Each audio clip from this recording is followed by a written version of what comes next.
Hey guys, this is my top 10 worst horror movies I watched in 2014.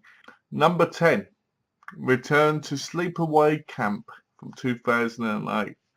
Now, this movie was bound to be bad considering how long it was between the last real movies.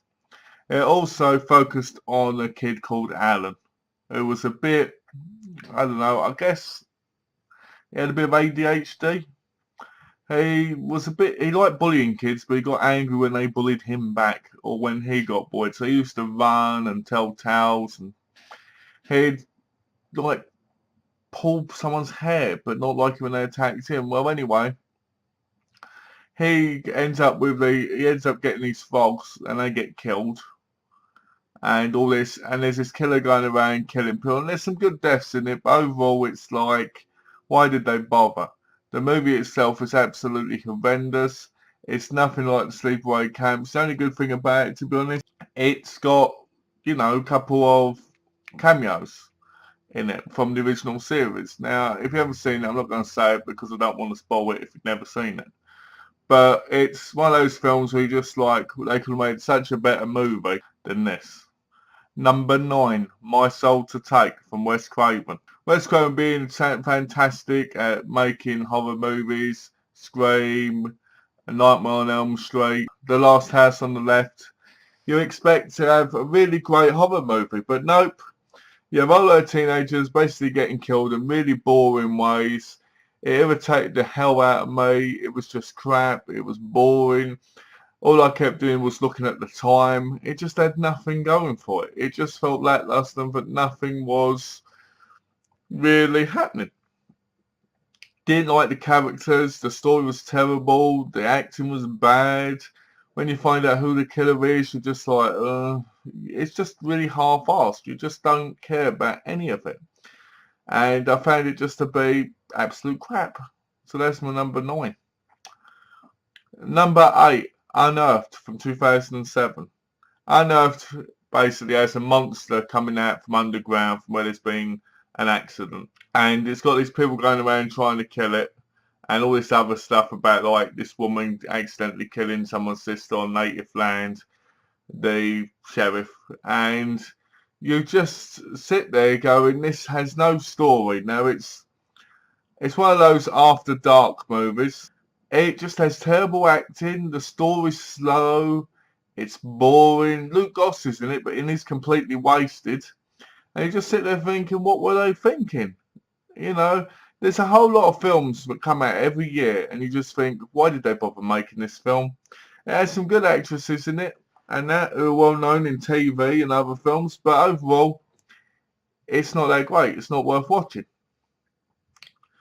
Number 7, April Fool's Day from 2008. Now, this movie, in a way, is supposed to be a remake of the original, except really, it's not a remake, not in my view. They basically go around, somebody gets killed from a joke, from where they drug the person and all this, and then somebody goes around killing them, right?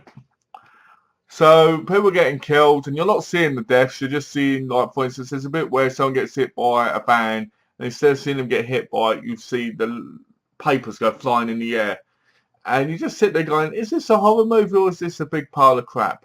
Well, it's a big pile of crap. The end sells itself out, and you're just like, "This is terrible." Now I know the ending in a way is similar to the original, but it's just terrible.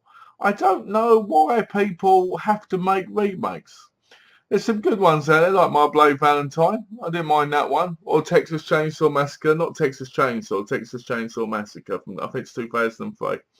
But it's got some good acting in it. But overall, again, you don't care about the characters. You don't care about the mystery who's killing people. Because there is nothing to get excited about in the movie. It's just one whole lazy done movie. At the end I was like, oh yeah, there's a little twist at the end, and it kind of makes you think about it a little bit. But you're like, is this some soap opera more than a horror movie? So I really didn't like that. Number 6, Puppet Master Axis of Evil. Now in this movie, we've got none of the originals. There's this boy who's got the puppets, and you've got the Germans and the Japanese working together. And there's like 2 Germans in the movie and 2 Japanese, I think it's soldiers, and a one geisha Japanese woman. And you just sit there going, what is this about? Again, it's got crappy actors here. I know it's a Charles Brown Full Moon Productions, we expect that. But I enjoyed the first, 4 or 5 movies. And I enjoy some of the ones after as well. Like, I like Axis Rising, even though it's not that great. I don't mind it. But Axis of Evil just doesn't have what it takes. Like they make the ninja, like for instance, his brother dies, who's a big army guy, and he makes him into a ninja who looks like he's got serious burns on his face. And the puppets don't move like they used to, so they look cheap and tacky. And I just sit there going, how can you go from the 80s having this great animation to now, like 20 years later, having extremely bad puppets? How does that work? You know, if they had the old animation they had in the originals, it'd be a far better series of movies. But one of the biggest problems as well in this franchise, not just this, is you never see what happens. Like, at the end of this movie, Ninja and some others, you don't see them again.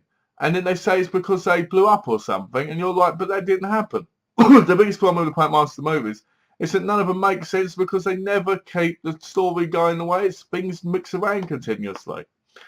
So, yeah, I didn't like that because it was all based on some sort of weird plot that didn't really work and was just, awful. Number 5, Blood Descendants from 2007. I don't even know where to go on this movie. I watched it, I know what happens, and at the same time, I really, really didn't care what happened in the movie. So I'm going to try and say a little bit of what I thought happened, because it doesn't really make sense. So, earlier on, an ancestor of somebody gets killed because they were having relations with this other person. You fast forward to the future.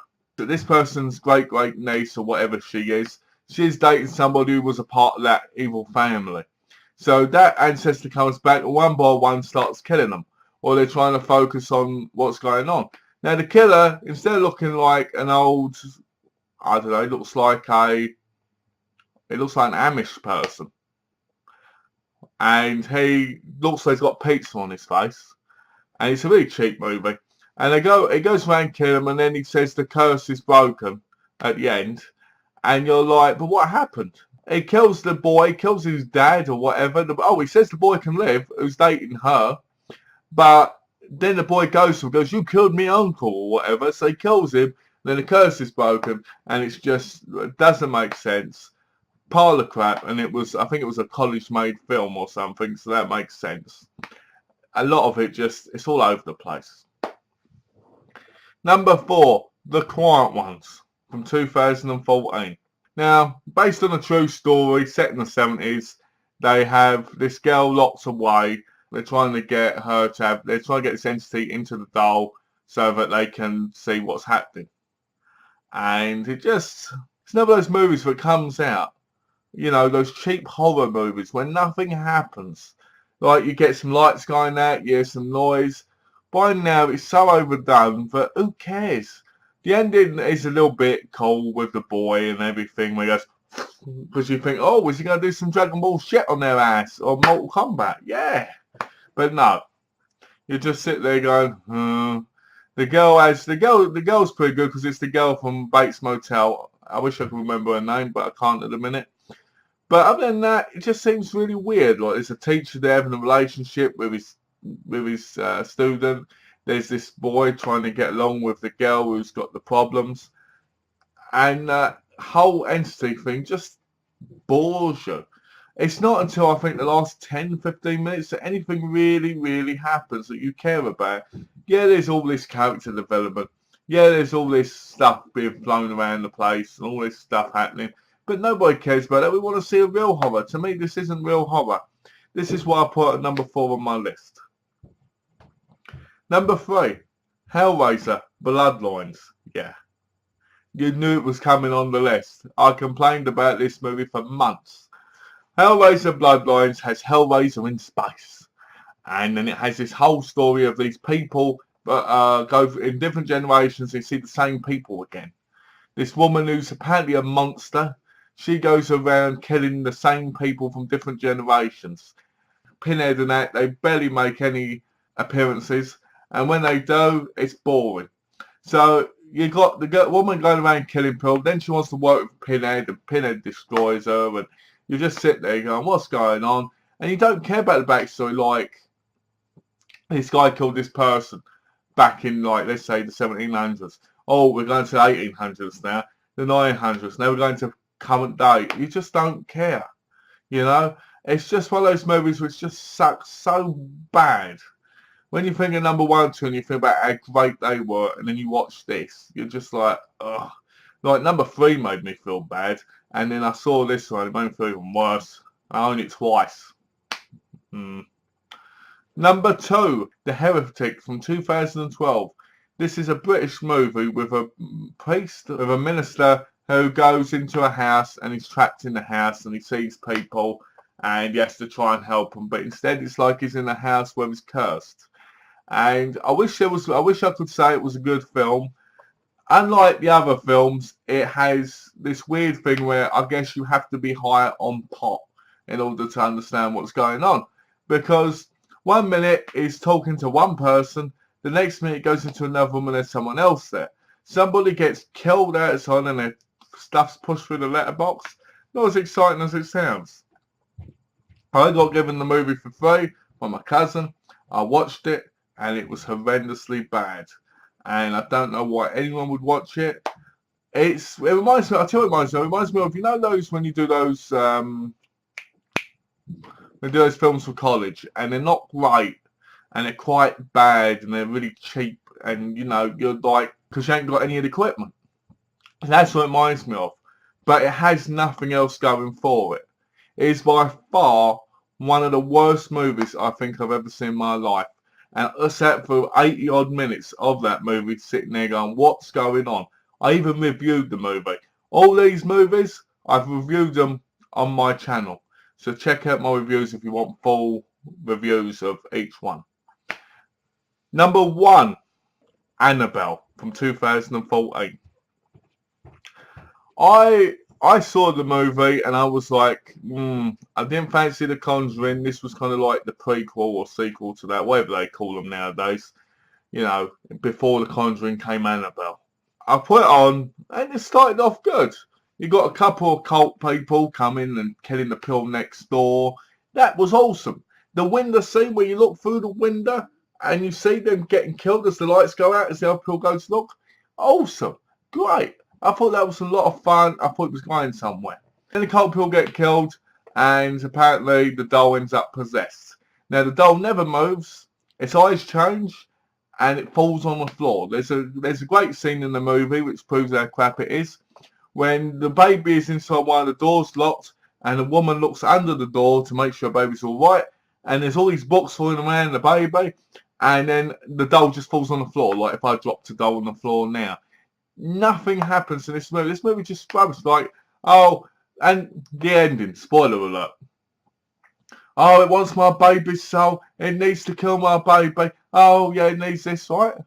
So the woman goes to kill herself, the mother. No, don't do it, right? What happens? The friend she made, who had her own personal issues, she takes the doll, jumps out the window, and apparently that was perfectly fine. That finished it for them. That stopped the curse. Well, hold on a minute. But wasn't the whole thing about the baby about being pure? Yeah. So yeah, I sat there going, this is terrible. Again, another hour and 40-minute movie, I think, where you just sit there going, yeah, it's the whole same thing where the husband leaves and the wife has all the problems and sees things. There's a bit where she sees a girl running towards her, and that bit's pretty good. But it's just a bad film. It's going to be by far the worst movie I saw last year. So that finishes off my list, guys. I know it's a little bit vague from what I said, but I've got full reviews of each one up on my channel. And not only that, I didn't want to make the video too long. So as always, guys, thanks for watching. Take care. Please subscribe if you haven't. And have a lovely day.